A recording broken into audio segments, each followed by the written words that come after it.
Bonjour à tous, nous sommes aujourd'hui avec Emmanuel Oudaille, en charge de l'innovation pour SPI et CS. Bonjour Emmanuel.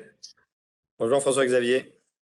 Nous allons parler aujourd'hui de télétravail. Le télétravail a été finalement le mode d'organisation sous contrainte et par défaut pour toutes les entreprises. Nous sommes aujourd'hui sur un quasi-retour ou un retour progressif à la normale et nous allons donc explorer les différentes conséquences et comment les entreprises doivent s'organiser. Première question pour toi, Emmanuel. SPI CS, 3000 personnes, 90 pays, 60 sites en France.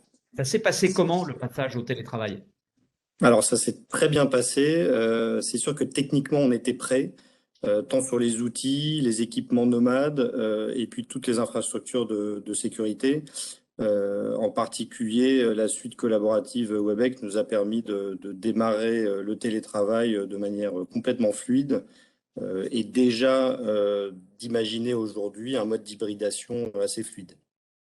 Ok. Lorsqu'on parle d'hybridation, finalement, qui est une tendance qu'on va retrouver, est-ce que tu peux m'en dire un petit peu plus?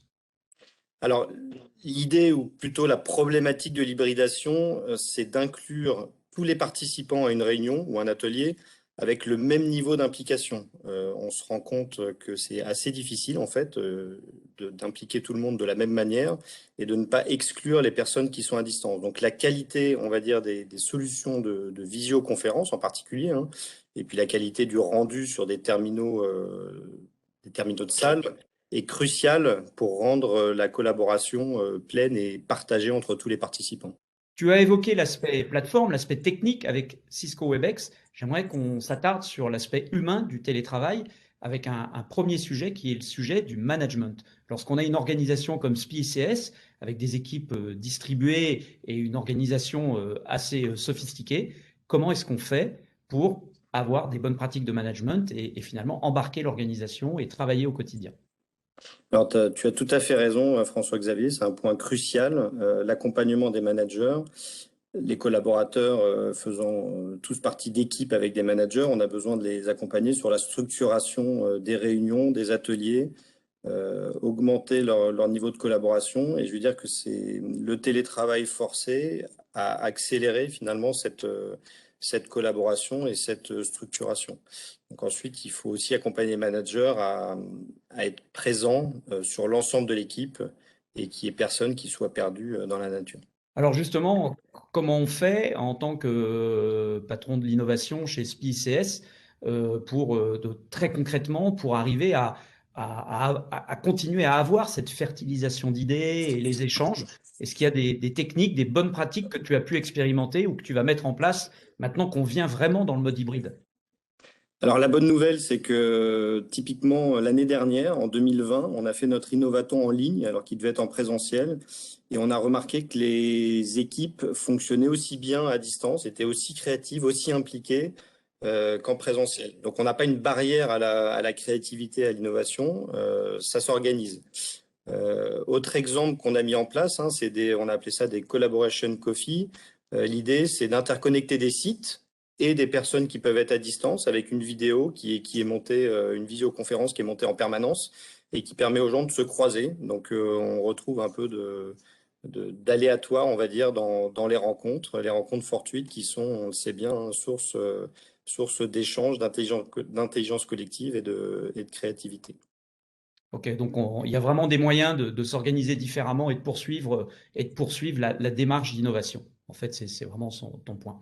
J'avais un troisième aspect que je voulais aborder avec toi, après l'aspect purement de management, l'aspect innovation, c'est l'aspect environnemental. Il se dit partout que finalement cette situation a permis de réduire l'impact écologique du monde économique. Euh, ta vision, c'est une réalité ou pas? Et est-ce que tu as certains éléments à nous donner qui concrétisent ce constat?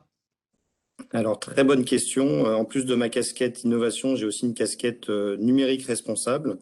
On a comme ambition chez SPICS de devenir une ESNR, une entreprise de services numériques responsables. Et donc, on travaille sur ce sujet-là. L'idée, évidemment, du télétravail, du home office, c'est de limiter les transports. La question qu'on peut se poser, c'est est-ce que faire une vidéo pendant 8 heures dans la journée impacte aussi sur l'environnement? Alors, la réponse est oui. Par contre, il faut bien peser les choses.